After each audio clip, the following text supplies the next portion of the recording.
빌립보서 2장 25절부터 30절까지 말씀 제가 봉독해 드리도록 하겠습니다. 내용 잘 파악해 주시면 감사하겠습니다.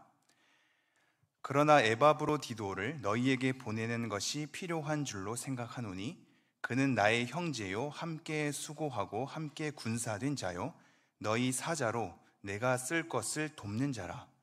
그가 너희 무리를 간절히 사모하고 자기가 병든 것을 너희가 들은 줄을 알고 심히 근심한지라. 그가 병들어 죽게 되었으나 하나님이 그를 긍휼히 여기셨고 그뿐 아니라 또 나를 긍휼히 여기사 내 근심 위에 근심을 면하게 하셨느니라. 그러므로 내가 더욱 급히 그를 보낸 것은 너희로 그를 다시 보고 기뻐하게 하며 내 근심도 덜려 함이니라. 이러므로 너희가 주 안에서 모든 기쁨으로 그를 영접하고 또 이와 같은 자들을 존귀히 여기라. 그가 그리스도의 일을 위하여 죽기에 이르러도 자기 목숨을 돌보지 아니한 것은 나를 섬기는 너희의 일에 부족함을 채우려 함이니라. 아멘. 네, 오늘 빌립보서 11번째 시간으로 오늘 본문 말씀 살펴보도록 하겠습니다. 한번 제목을 다 같이 읽어볼까요? 시작. 서로의 사정을 아는 것. 두 번째, 그 밑에 뭐라고 되어 있죠? 에바브로디도. 네, 저번에는 서로의 사정을 아는 것, 첫 번째로 디모데라는 인물을 좀 살펴봤고요. 오늘은 에바브로디도라는 인물을 살펴보겠습니다. 그래서 저번의 내용과 맥락이 이어지면서 서로의 사정을 아는 것에 대해서 좀 더 묵상하고 이것을 토대로 우리가 어떤 관계로 서야 할 것인지를 함께 생각해 보도록 하겠습니다. 25절 말씀은 제가 읽어보면요. 그러나 에바브로디도를 너희에게 보내는 것이 필요한 줄로 생각하노니, 이 앞서의 내용은 디모데를 보내는 것이었거든요. 디모데를 보내고 나서 본인도 속히 너희들의 갈 것에 대해서 마음을 전하고 있습니다. 그게 24절이거든요. 나도 속히 가게 될 것을 주 안에서 확신하노라. 그리고 나서도 디모데뿐만 아니라 에바브로디도를 보내야 할 것에 대해서 그 필요성을 절감하고 있습니다. 우리의 관계는 보다 세밀해서요, 어떠한 사람을 통하여서 오게 되는 위로와 기쁨이 각각에 끼치는 영향이 다르겠죠. 우리가 서로의 사정을 아는 것이 중요한 것은, 사정을 안다라는 것은 서로의 형편을 아는 거잖아요. 서로의 처지를 아는 거란 말입니다. 서로의 형편과 처지를 안다는 것은 그가 지금 겪고 있는 정황을 아는 겁니다. 그리고 그가 그동안 살아온 방식을 아는 겁니다. 그동안 살아온 방식 가운데 그가 머물게 된 생각과 그가 현실을 어떻게 소화해내는가에 대한 문제, 그 속에서 그가 겪는 감정은 무엇이며 그의 정황에 있어서 내가 어떻게 관심을 가져야 할 것인가에 대한 그의 삶을, 그러므로 결국 그 사람을 알아가는 거죠. 그 사람을 마주하고 그가 걸어온 인생을 마주하게 되면서 함께 참견하는 거란 말입니다. 그냥 하나의 진리만 던져주고 끝나는 것이 아니라 그 삶을 서로 감당하는, 책임지는 관계로 나아가게 되어 있죠. 그것을 목회하는 것이라고 했습니다. 서로의 돌봄이 필요하단 말입니다. 객관적인 진리를 던져놓고 그가 어떻게 소화하는지, 어떻게 이해하고 있는지, 어떻게 받아들이고 있으며 그 말씀을 가지고 어떻게 그 현실을 살아내고 있는지에 대한 정황, 그리고 그가 그동안 겪어왔던 삶의 과정들을 아무 관심 없는 채 내버려 두는 것이 아니라 그와 함께 소화하고 함께 그 현실을 마주하고 그가 살아왔던 감정들을 같이 나누는 관계, 그것이 서로의 사정을 아는 거라고 했습니다. 그러니 우리가 서로의 사정을 아는 관계가 되면 사실 그리 많은 말이 필요하지 않죠. 그렇지 않습니까? 정말로 나를 아는 관계 내에서는 그냥 눈빛을 마주하는 것으로 위로를 얻을 수 있거든요. 우리가 말이 많이 필요한 것은 그만한 친밀한 관계가 안 되었기 때문일 수 있습니다. 그러니 오해가 쌓이고 자꾸 해명해야 되고 우리의 서로에 대한 마주침이 엇갈려서 그것 때문에 소진되는 시간이 많아지게 되죠. 그러니까 오히려 본질보다도 비본질에 시간을 허비하는 경우가 많습니다. 그리고 공허하게 되죠. 우리의 사정을 모르면 그렇단 말입니다. 사정을 모르니까 구체적으로 목회해 줄 수도 없죠. 저번에도 말씀드렸다시피 말씀 자체는 여러분의 구체적인 삶을 다 드러내서 적용점을 줄 수 없습니다. 여러분의 삶의 정황에 맞게, 여러분의 고민의 지점에 맞게 우리가 마주해야 될 이 말씀을 여러분의 삶의 가정과 여건과 여러분의 직장 생활과 자녀를 키우는 모든 구체적인 삶의 정황 속에서 어떻게 소화해야 할지 구체적으로 다 일일이 던져줄 수 없단 말입니다. 큰 무게로 던져주지요. 그리고 그 무게 앞에 각자가 적용점을 찾아야겠죠. 그런데 각자가 적용점을 찾는 그 과정을 서로 나누고 함께 그 삶을 서로 개입해주고 그 가운데 이걸 어떻게 해석하느냐의 문제, 어떻게 적용하는 문제를 함께 나누면서 서로 참견해줘야 목회적 돌봄이 일어나죠. 그렇지 않는 이상은 목회가 불가능합니다. 목회가 불가능한 채 지나가면 교회됨을 상실해버리겠지요. 결국 다 흩어지고 모여야 할 이유를 모르겠지요. 우리가 코로나 시기 가운데 지금 여러 관계를 다시 한번 돌아보고 있는데요. 정말 그냥 관계없이 객관적 진리를 가지고 예배하는 것으로 내가 하나님 앞에 마주하는 1대1의 관계만 생각한다면 모일 필요가 없죠. 그죠? 오고 가는 시간이 오히려 더 아까울 뿐 집에서 드리는 게 편하지 않겠습니까? 근데 우리는 우리의 사정을 알아가야 하거든요. 사정을 모르면 목회가 불가능하기 때문입니다. 목회가 불가능하면 같이 삶을 꾸려갈 수가 없습니다. 그래서 지금 바울은 디모데를 보내고 있습니다. 디모데는 바울의 사정도 잘 아는 동시에 빌립보 교인의 사정을 잘 알아서 나에게 알려줄 자이기 때문입니다. 이런 자가 흔치 않다는 걸 명심해 주십시오. 누구나 다 이런 상계가 되지 않습니다. 그러니 디모데를 특히 뽑아서 보낸단 말입니다. 그래서 바울의 사정도 디모데가 전하고 빌립보 교인들의 상황도 디모데가 바울에게 대신 전해줍니다. 이러한 관계 가운데 서로의 사정을 아는 것이 교회됨에 있어서 엄청 중요하다는 것을 저번 시간에 우리가 살펴본 거거든요. 그러면 오늘 또 하나의 인물을 살펴보죠. 지금 바울은 에바브로디도를 보내기를 원했습니다. 근데 이 문구를 한번 잘 확인하시죠. 25절 제가 다시 한번 읽죠. 그러나 에바브로디도를 너희에게 보내는 것이 필요한 줄로 생각하노니. 지금 이 필요하다라는 것이 사실 절대적으로 꼭 보내어야 할 만한 상황이다라는 거거든요. 근데 이것은 단순히 일에 대한 진척 때문이 아닙니다. 어떠한 일을 좀 더 보다 진취적으로, 좀 더 실용적으로 잘 이루어지기 위해서 이 사람을 보내는 것이 적합하다 정도가 아닙니다. 그것을 넘어서는 거거든요. 이미 에바브로디도는 빌립보 교회에서 대표로 파견된 자입니다. 이미 빌립보 교회 안에서 함께 교제했던 것이고, 그래서 누구보다도 그 사정을 잘 아는 자가 빌립보 교인의 부름을 받아서 대표격으로 지금 바울에게 온 사람이거든요. 그래서 25절 후반부에 보면 이런 말이 있죠. 너희 사자로 내가 쓸 것을 돕는 자라. 너희 사자라는 말은 보냄을 받은 자거든요. 빌립보 교인들의 여러 관계 속에서 우리의 사정을 알리고 우리가 바울을 돕는 것에 대해서 대표적으로 그 일을 이끌고 가서 우리의 마음을 전해줄 수 있는 자, 그래서 우리의 부름을 받아서 다시 한번 우리의 모든 사정을 함께 전할 자로 사자라는 표현을 씁니다. 그래서 나중에 4장 18절로 가보면요, 빌립보서 4장 18절 제가 한번 읽어드리죠. 내게는 모든 것이 있고 또 풍부한지라 에바브로디도 편에 너희가 준 것을 받음으로 내가 풍족하니 이는 받으실 만한 향기로운 제물이요 하나님을 기쁘시게 하는 것이라. 이 빌립보 교인들이 보내는 어떠한 물건들을 전달했던 거지요. 그 물건은 단순히 물건이 아닐 것입니다. 빌립보 교인들의 마음을 전하는 것이며 그 마음을 통하여서 바울이 든든해지는 결과를 얻게 되는 내용들이란 말입니다. 이렇게 에바브로디도가 빌립보 교인의 부름을 받아서 오는 관계인데, 이 에바브로디도를 다시 보내는 것이 지금 절대적으로 필요함을 얘기하고 있죠.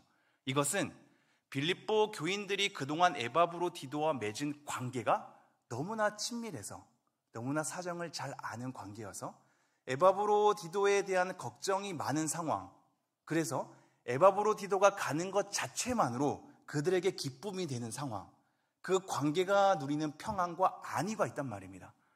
그래서 우리가 앞서 19절에 보면 이렇게 되어 있죠. 내가 디모데를 속히 너희에게 보내기를 주 안에서 바람은 너희 사정을 알므로 안위를 받게 하려 함이니, 이 안위 때문입니다.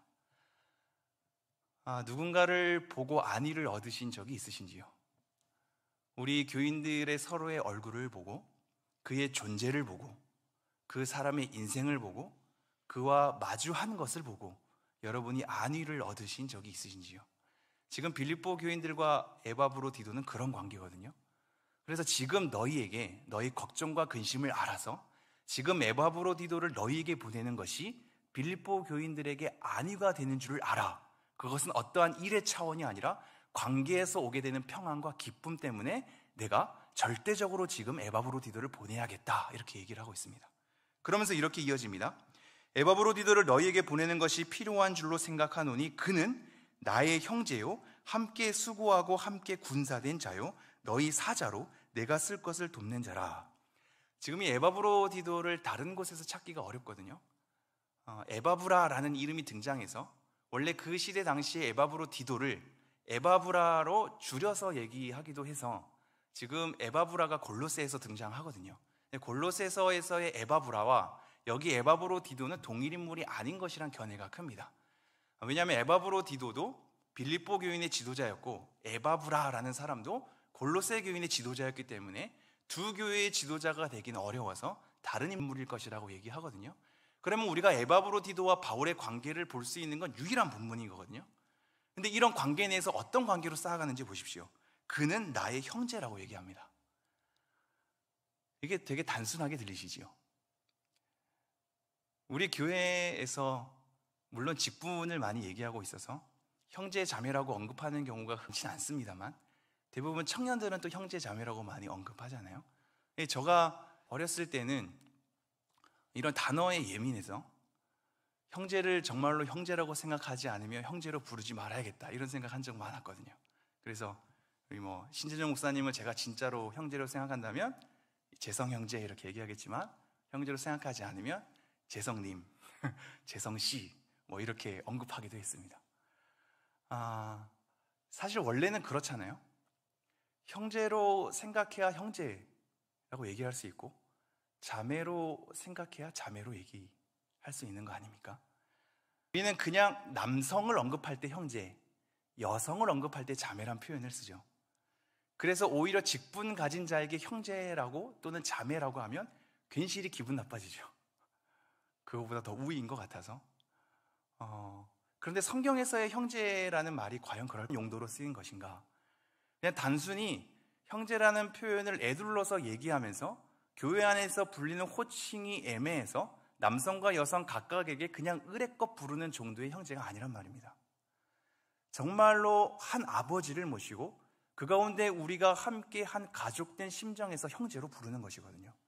우리는 같은 자궁 아래에서 태어났다는 것에 대한 고백입니다. 이 형제란 단어가. 그러므로 진짜로 형제가 되는 걸 얘기한 거거든요. 에바브로디도가 빌립보 교인들의 대표격으로 왔는데 단순히 일의 관계가 아니라 이들은 정말로 하나님의 한 자궁 안에서 같이 서로 수고하고 같이 애쓰는, 그래서 서로의 마음을 나눌 수 있고 그러기에 서로를 알아가는, 인간 에바브로디도를 알아가는, 인간 바울을 알아가는, 그러나 그 가운데 하나님 안에서 함께 지어져가는, 서로의 사정을 알고 살아오는 배경을 알고 살아왔던 역사를 알아서 서로의 인생을 담아낼 수 있는 관계로서 우리가 이제는 한 하나님을 모시는 한 형제 자매가 되었다라는 표현으로 지금 쓰는 거거든요. 그래서 나의 형제라는 표현을 씁니다.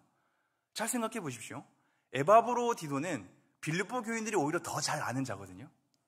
바울이 에바브로디도를 빌립보 교인들에게 소개할 때 나의 형제요 라는 표현이 굉장히 의아할 수 있습니다. 에바브로디도는 그들의 형제거든요. 근데 나의 형제로 라고 얘기하는 것은 너네가 이미 에바브로디도와 친밀한 관계고 사정을 잘 아는 관계고 그러게 서로 위안을 줄 수 있는 관계인데 그렇게 너희 심정을 전하는 이 에바브로디도가 이제 나와 한 형제가 되었다라는 걸 얘기합니다. 관계가 쌓여간 거거든요. 이것을 놓치지 말아야겠죠. 단순히 좋으면 좋은 것으로 그냥 일이 진척된 것이 아닙니다.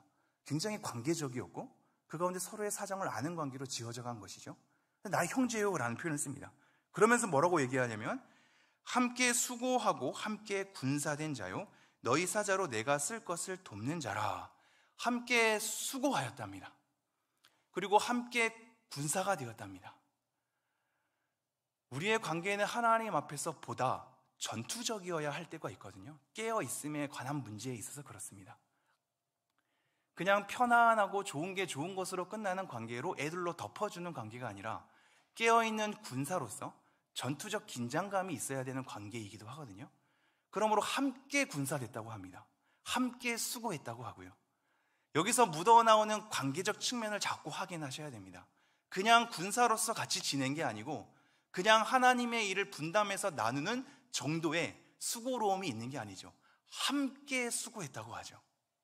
함께 군사되었다고 하죠. 나의 군사됨이 그와 함께 마음을 나누는 관계 속에서 서로의 사정을 깊게 아는 군사로서 마음이 통한 거죠. 그리고 마음을 나누는 관계로서 함께 수고한 거죠. 그러기에 나의 형제라고 얘기할 수 있는 관계까지 이르는 겁니다. 우리의 삶을 좀 돌아볼까요? 서로 봉사와 헌신과 섬김은 많이 하되 한 성도의 인생을 알아가는 관계가 되시고 있는지요? 적절히 그 일을 잘 맡고 역할을 잘 감당하면 된 거고 그 역할을 다 하면 또 다른 사람으로 교체하고 하는 그 인생을 알아가는 것에 대한 여지는 없고 역할과 기능으로서 그 사람을 대하는 관계로서만 흘러가고 있지는 않은지요? 나는 과연 내 옆 사람을 지금 알아가고 있는가? 이 부분은 굉장히 중요하지 않습니까? 그리고 보다 어렵기도 합니다. 사정을 잘 알아가는 관계가 된다는 것은 서로에 대한 마음의 마주함이 있어야 되거든요. 그냥 내가 너의 사정을 안다고 해서 될 것도 아니고 지금 당장 너의 사정을 말해달라고 해서 다 읊어지는 것도 아니고 그거를 읊는다고 해서 그 마음을 쫓아갈 수 있는 것도 아니죠. 굉장한 기다림과 그 사정을 알아가고 이해하는 데까지 걸리는 마음의 애씀이 있어야 한단 말입니다. 근데 이러한 애씀에 대한 기본적인 마음의 자세가 없으면 관계는 안 열리죠. 관계는 쌍방적인 거 아닙니까? 한쪽에서 열지 않으면 끝나는 거거든요. 서로의 마음에 대한 마주함이 있어야 되고 함께 마주하려는 마음의 태도와 노력, 자세가 필요하겠죠. 이것이 에바브로디도와 바울은 그러한 관계가 되었나 봅니다. 함께 군사되는 것에 대해서, 함께 수고하는 관계에 대해서 그러기에 형제라고 부르는 것이 거리낌 없는 관계가 된 것 같습니다. 우리가 이러한 관계로서 나아가지 않는다면 일적인 관계가 되고 일적인 관계로서는 예민하게 되지요. 왜냐하면 그 일이 잘 되는 것에만 혈안이 되어 있거든요. 그러니 서로의 사정을 알아가기가 힘들죠. 이해하기도 힘들고 그래서 그 사람의 심정을 쫓아가는 것도 힘들죠. 이러한 인격적인 관계가 나오는 결과는 어떠한 것인가를 여러분 계속 마주하셔야 합니다. 그리고 어떠한 관계로 서야 하는 것이 하나님 보시기에 기쁜지를 계속 고민해야겠죠. 26절 한번 읽겠습니다. 그가 너희 무리를 간절히 사모하고 자기가 병든 것을 너희가 들은 줄을 알고 심히 근심하니라. 그가라는 것은 에바브로디도죠. 에바브로디도가 너희 무리를 간절히 사모한답니다. 이 사모한다는 것은 보고 싶어하고 사랑하는 거거든요. 어떻게 여러분 서로 보고 싶으신지요? 서로 사랑한다고 얘기할 수 있으신지요? 그죠? 물론 보고 싶은 관계도 있고 사랑하는 관계도 있을 겁니다. 우리의 관계가 어떠해야 될지 계속 확인해야 되는데요. 에바브로디도는 빌립보 교인들을 굉장히 사모했습니다. 보고 싶어 했고 그것을 기다렸고 그러기에 사랑했단 말입니다. 이러한 사랑에 대한 감정이 어떤 식으로 쏟아지는지를 계속 보시지요. 자기가 병든 것을 너희가 들은 줄을 알고 심히 근심한지라. 지금 에바브로디도는 죽을 병에 걸렸거든요. 지금 26절에는 그냥 병든 것이라는 표현이 쓰지만 27절 한번 보겠습니다. 그가 병들어 죽게 되었으나 하나님이 그를 긍휼히 여기셨고, 병들어 죽게 된 겁니다. 이 병들어 죽게 된 것이 그냥 자연스럽게 살다가 얻어지는 병 정도가 아닙니다. 굉장히 수고로이 그 일을 헌신해서 얻게 되는 병이거든요. 그래서 나중에 이렇게 표현하고 있죠. 30절. 그가 그리스도의 일을 위하여 죽기에 이르러도 자기 목숨을 돌보지 아니한 것은, 이런 표현 쓰고 있죠. 정말로 수고하고 애쓰기 때문에 얻게 된 병이거든요. 근데 이런 병을 얻게 되고 정말 죽을 병인데 자기의 죽을 병을 얻게 된 것을 빌립보 교인들이 알았다는 것 때문에 근심합니다. 이거에 대한 심정이 쫓아오시지요. 알았다는 것으로 왜 근심하지요? 그들이 걱정할까 봐. 그들이 걱정하는 것에 대해서 마음이 쓰이는 거지요. 내가 죽게 된 병을 얻게 된 것을 그들이 알므로 그들이 걱정하고 내 때문에 노심초사하고 그러기 때문에 그들이 서로 울면서 막 기도하고 애쓰는 게 괜히 나에게 그들에게 집을 주는 것만 같고 그들에게 부담을 짊어주는 것만 같고 나 때문에 오게 되는 걱정 때문에 그들의 일을 잘 하지 못할 것만 같은 마음에 쓰임이 있기 때문에 근심이 오는 거거든요. 이 근심은 슬픔인 거거든요. 굉장한 고뇌인 것입니다. 본인이 죽을 병 걸린 걸로 하나님 앞에 원망해도 모자를 판인 것 같은데 왜 나에게 이런 인생을 주셨으며 내가 누구 때문에 여기에 왔는데 빌립보 교인들의 부름을 받아서 왔고 그들 때문에 애써가지고 수고했는데 얻게 되는 병. 하나님 도대체 이게 무슨 일입니까? 내가 열심히 봉사하게 되었는데 얻게 되는 것은 이런 병이라니, 그것도 죽을 병이라니, 이거 너무한 거 아닙니까? 에 대한 자기 신앙을 소화하는 것에도 시간을 쓰기에 벅찬 상황인 거거든요. 이것도 굉장한 하나님 앞에서 엎드림이 필요하거든요. 지금 단순하게 저는 지금 죽을 병이 안 걸렸으니까 이렇게 편안하게 얘기할 수 있지, 죽을 병을 걸린 당사자는 하나님 앞에 진짜 엎드리고 엎드려도 해결 안 되는 부분이 있잖아요. 소화할 시간이 필요하거든요. 자기 소화하는 것에서도 지금 시간을 보내는데 여력이 없습니다, 사실은. 그런데 이 마음의 틈에 빌립보 교인들에 대한 근심이 있죠. 내가 죽을 병 걸린 것 때문에 그것을 알고 그들이 근심하는 것이 나에게 근심이 되는 거죠. 이 관계에 대한 정도가 따라오시겠죠. 얼마나 사랑하는지, 얼마나 사모하는지, 그들의 근심조차가 걱정이 된, 자기가 지금 죽는지 마는지에 대한 사경에 헤매는 상황 가운데서도 빌립보 교인들의 마음이 쓰이는 이 상황. 에바브로디도와 빌립보 교인들의 관계가 지금 이러한 정도입니다. 내가 병든 것을 그들이 아는 것 때문에 내가 지금 너무나 고뇌가 되고 슬퍼한다 라고 얘기를 하고 있거든요. 이게 단순히 이런 정도가 아닙니다. 우리도 여러 가지 병이 걸리시거나 아픔 걸리신 성도님들을 보게 되잖아요. 그러면 막 이제 우리가 묻죠. 찾아가서 어디가 아프십니까? 어디가 또 좀 힘드십니까? 그러면 아이 목사님 됐다고, 그리고 묻지 말라고 이렇게 얘기하는 건 내가 이 사정을 알을 때 우리 목사님이나 성도님이 마음이 너무 힘드시고 아플까 봐 내가 걱정돼서 나의 사정을 알리지 말아야겠다, 그런 마음은 아니죠. 좀 그냥 묻지 말고 대충 넘어가세요, 이런 경우가 많지 않습니까? 이게 우리의 현실이죠. 근데 에바브로디도와 빌립보 교인은 그걸 넘어선 거거든요. 정말로 사모하고 보고 싶고 사랑하는 관계, 그러기에 나의 근심이 그들에게 근심이 될 수 있는 관계, 나의 고통이 그들에게 고통이 될 수 있는 관계, 이러한 관계로서 지금 지어져 가고 있습니다. 너무나 우리가 소망하는 관계 아닙니까? 이러한 관계로서 산다는 것은 어떠한 삶일지 경험하고 싶습니다. 함께 교인됨을 누린다는 것이 서로의 고통의 전율이 느껴지는 관계, 서로의 행복이 전이가 되는 관계, 그런 관계로서 교회됨을 누린다는 것은 어떠한 것일까? 함께 예배로 잠시 들어지고 그들의 사정을 모른 채 그들이 어떻게 은혜 받았는지, 어떤 말씀에 도전을 받았는지, 그 말씀으로 어떻게 소화하고 있는지, 어떻게 적용하고 있는지 전혀 확인되지 않은 채 그 다음에 만나면 또 다른 말씀으로 말씀을 전해야 되는 관계 말고 정말 서로의 사정을 알아서 함께 그 마음의 감정이 같이 흘러나오는 관계. 근데 이게 쉽지 않거든요. 이게 너무 어렵거든요. 힘들거든요. 그 사람이 힘들 때 나도 힘들어지기 때문에 힘들거든요. 내가 내 삶으로 기뻐하기도 벅찬데 저 사람의 힘듦이 나에게 전이 되면 내가 또 힘들어야 되니까 힘든 거거든요. 그러니까 각자 우리의 삶으로 정리되는 게 보다 손쉽죠. 그것이 보다 간편하고 그것이 보다 우리에게 편리하게 놓여져 있죠. 이런 삶은 사실 쉽지 않습니다. 그런데 이런 삶으로 우리를 도전하고 있죠. 에바브로디도와 빌립보 교인들의 관계는 이런 관계로서 지금 지어져 가고 있습니다. 그러면서 27절 이렇게 얘기합니다. 그가 병들어 죽게 되었으나 하나님이 그를 긍휼히 여기셨고 그뿐 아니라 또 나를 긍휼히 여기사 내 근심 위에 근심을 면하게 하셨느니라. 저는 여기서 조금 하나의 단서를 얻게 되는데요. 지금 에바브로디도가 죽을 병에 걸렸는데 나음을 입은 상황입니다. 그것을 뭐라고 표현하냐면 하나님께서 긍휼히 여기셨다고 표현합니다. 근데 여기서도 한번 잘 보십시오. 이것 때문에 지금 바울도 근심이었거든요. 근심 위에 근심이라는 표현을 씁니다. 왜 근심 위에 근심이냐면 에바브로디도가 나를 돕기 위해서 와서 병 걸린 것도 지금 굉장히 마음이 무겁습니다.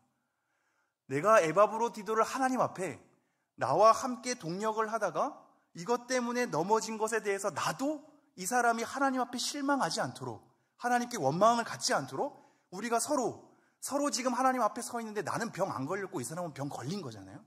이걸 함께 소화해야 되거든요. 이걸 소화하는 것도 근심입니다, 바울에게는. 근데 이러한 근심인 상황 가운데 빌립보 교인이 이 상황을 알고 또 근심인 거거든요.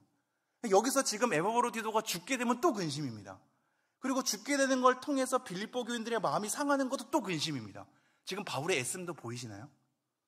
단순히 에바브로디도와 빌립보 교인의 관계로 끝나는 것이 아니라 그 사이에 바울이 개입되어 있죠.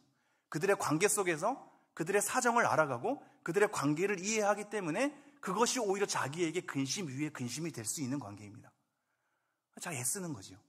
그런데 이런 근심 위에 근심 속에서 하나님께서 이 근심을 면하게 하셨습니다. 그 단어가 뭐죠? 하나님의 긍휼. 하나님의 긍휼입니다. 이 하나님의 긍휼이란 단어 자체만으로 생각하기 되게 많거든요. 오늘은 지금 두 가지 구절 한번 생각하면서 좀 돌아오죠. 디도서 3장 5절로 가볼까요? 디도서 3장 5절. 한번 제가 읽어드리겠습니다. 내용 찾아보신 분은 한번 따라와 주시면 감사하겠습니다. 우리를 구원하시되 우리가 행한 바 의로운 행위로 말미암지 아니하고 오직 그의 긍휼하심을 따라 중생의 씻음과 성령의 새롭게 하심으로 하셨나니. 우리의 구원에 관한, 즉 진노의 자녀가 되었다가 하나님의 자녀가 된 상황에 대한 중생의 씻음과 성령의 새롭게 하심이 뭐로 되었다고요? 하나님의 긍휼로 되었다고요. 지금 우리의 존재에 대한 진노의 자녀인 존재가 하나님의 자녀로서 될 때 오게 되는 이 표현을, 구원에 대한 표현을 무슨 감정으로 담아내고 있냐면요, 긍휼이라는 단어로 담아내고 있거든요. 동일하게 한번 가죠. 에베소서 2장 4절로 가보죠. 동일한 표현인데요. 에베소서 2장 4절 5절 제가 한번 읽겠습니다. 긍휼이 풍성하신 하나님이 우리를 사랑하신 그 큰 사랑을 인하여 허물로 죽은 우리를 그리스도와 함께 살리셨고 너희는 은혜로 구원을 받은 것이라. 자, 돌아오겠습니다. 우리의 허물로서 죽어야만 마땅한 우리를 함께 살리시는 것에 대한 구원의 사건, 중생의 씻음, 성령의 새롭게 함, 우리 존재 자체가 하나님 앞에 관계적 측면에서 완전히 달라진 신분과 대상이 되는 것, 그것에 대한 하나님의 일하심에 대한 중심의 내용을 뭐라고 설명하고 있냐면 긍휼로 설명하고 있습니다. 하나님의 긍휼입니다. 하나님의 긍휼하심에 따라 지금 에바브로디도가 죽을 위기에서 살리심을 받았고, 그것 때문에 근심 위에 근심을 더하는 나의 입장을 하나님께서 긍휼로서 나의 입장을 면하게 하신 거죠. 지금 이 긍휼이란 것은 그와 동일한 처지에서 체휼하는 걸 얘기하거든요. 지금 하나님도 에바브로디도와 빌립보 교인과 바울에 대한 관계 속에 침투에 들어가셔서 그들의 사정을 아시고 같이 채우란 겁니다. 하나님의 긍휼입니다.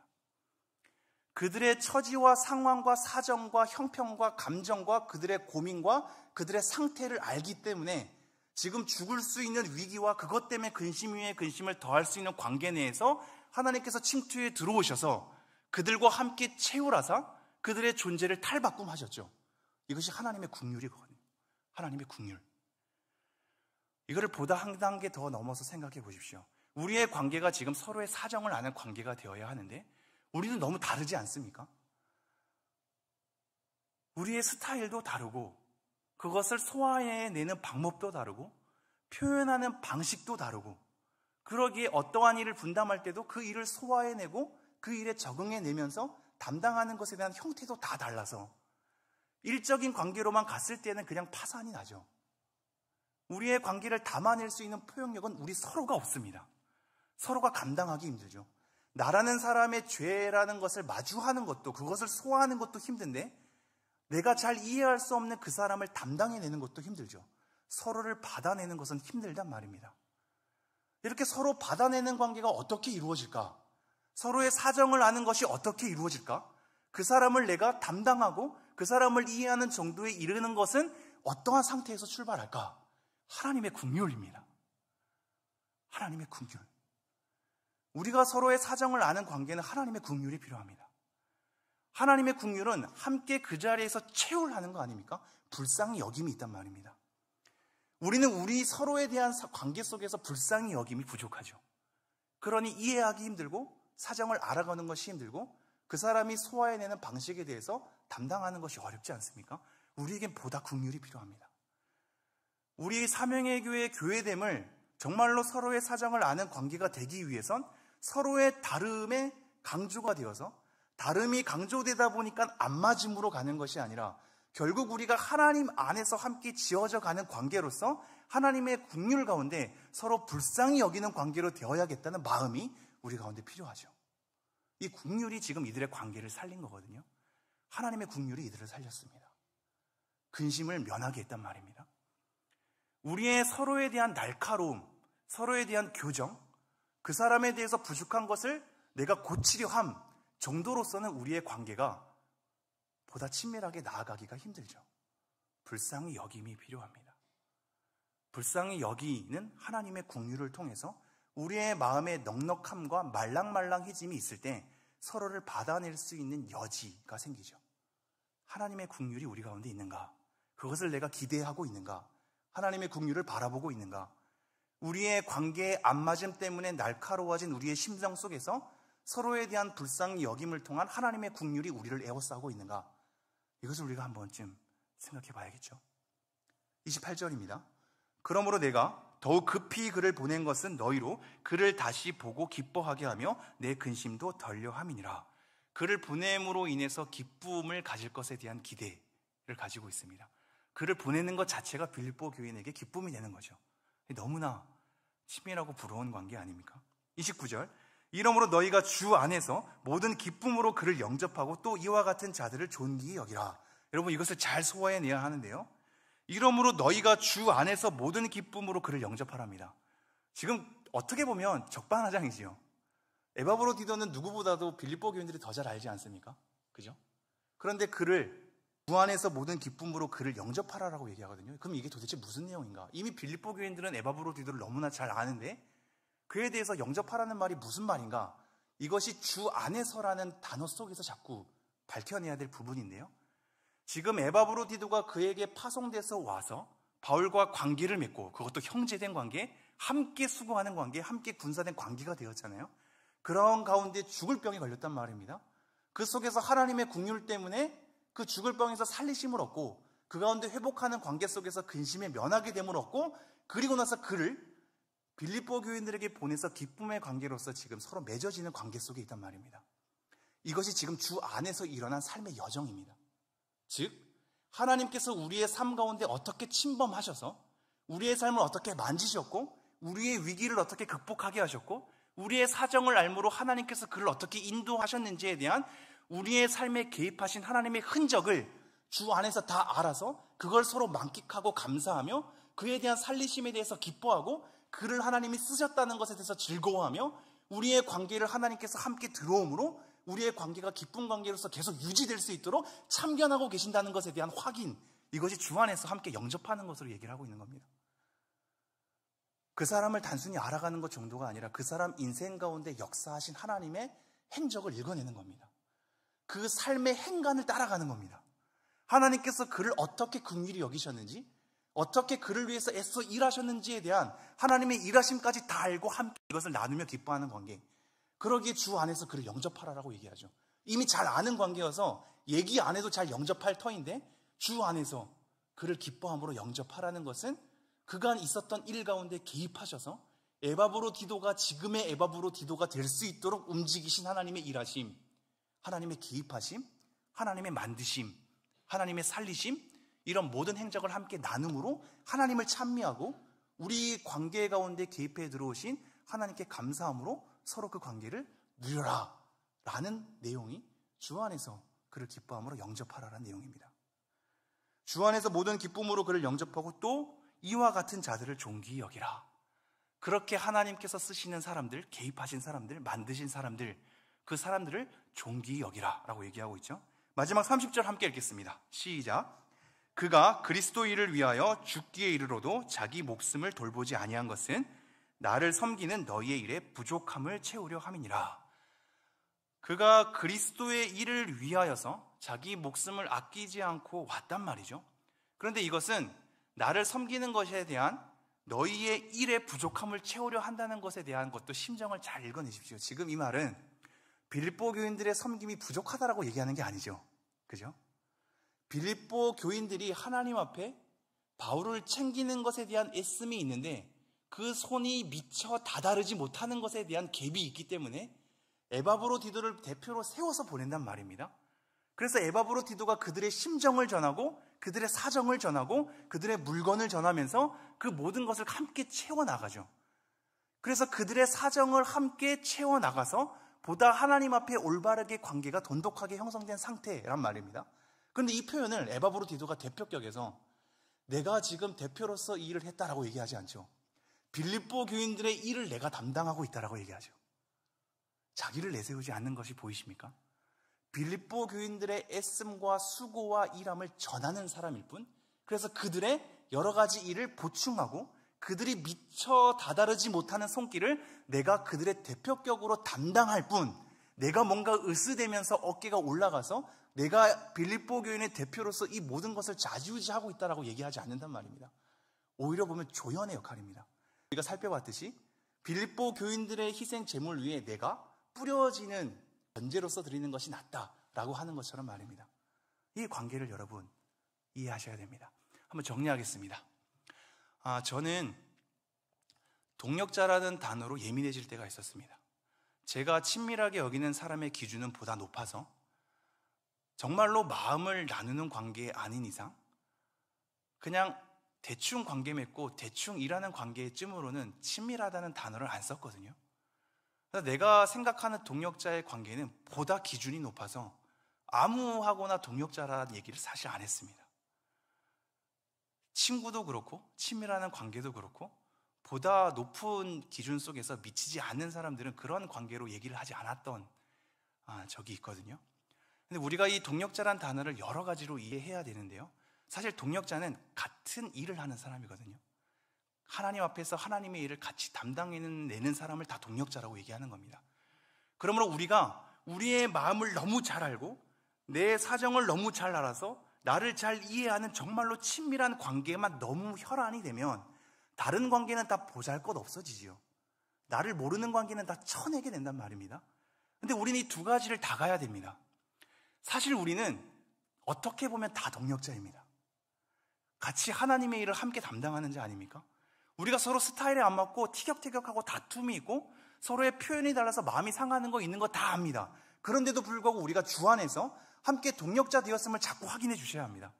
이것을 자꾸 잃어버리면 나를 잘 받아주는 사람만 좋아하게 되어 있죠. 나를 잘 이해해 주는 사람만 좋아하게 되어 있죠. 그럼 더 이상 동력의 관계가 자꾸 이어지지 않거든요. 그런데 어떻게 보면 우리는 다 동력자입니다. 한국교회의 모든 그리스도인들은 사실 다 동력자입니다. 같이 하나님의 일을 짊어지고 가는 거 아닙니까? 함께 하나님을 위해서 수고하고 있는 관계거든요. 각자의 역할이 다르고 영역이 다르고 위치가 다를 뿐 우리는 하나님 안에서 함께 형제로서 부름받았고 구원받은 백성이며 한 하나님을 섬기는 자로서 하나님의 일을 소화해내는 자들이거든요. 동력자입니다. 다 동력자입니다. 그러나 이 동력자들 가운데 정말로 내 마음과 잘 맞고 함께 뭔가 크게 설명하지 않아도 눈빛만으로 서로를 이해해 줄 수 있는 관계가 따로 있긴 하죠. 모두와 이런 관계가 될 수는 없습니다. 우리가 어떻게 모두와 이렇게 친밀해질 수 있단 말입니까?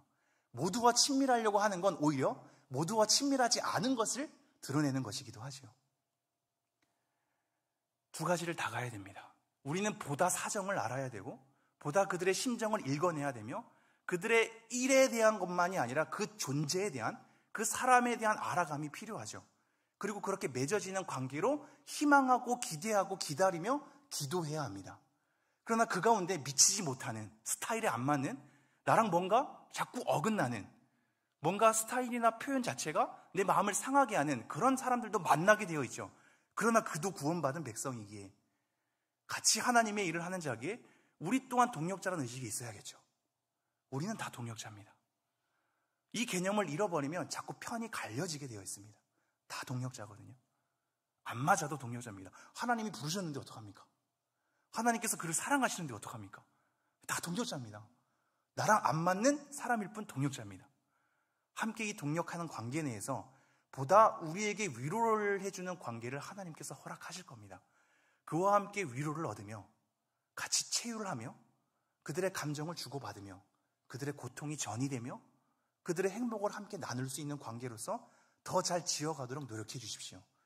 그리고 이러한 관계 속에서 우리의 마음이 말랑말랑해지고 좀 더 넓어졌을 때 나랑 안 맞는 사람도 동력자이기 때문에 어느 순간 맞게 되는 은혜와 긍휼이 우리 가운데 있게 될지도 모릅니다.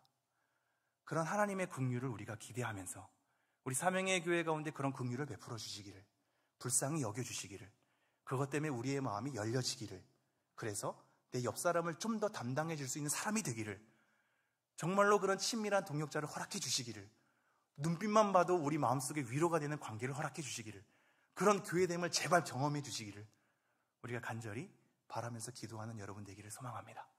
기도하겠습니다. 하나님, 오늘도 이 말씀을 통하여서 우리의 관계를 돌아보게 하시니 감사합니다. 우리의 관계가 보다 척박해서, 보다 냉랭해서, 그것은 우리의 한계이기도 하고 우리의 모남이기도 하고 우리의 훈련 안됨이기도 하고 나에 대한 죄성이기도 하건대, 이러한 모든 삶의 부딪힘 때문에 우리가 한 사람을 알아가는 것은, 그리고 그 사람을 안아가는 것은 보다 어려워서 하나님의 긍휼이 필요합니다.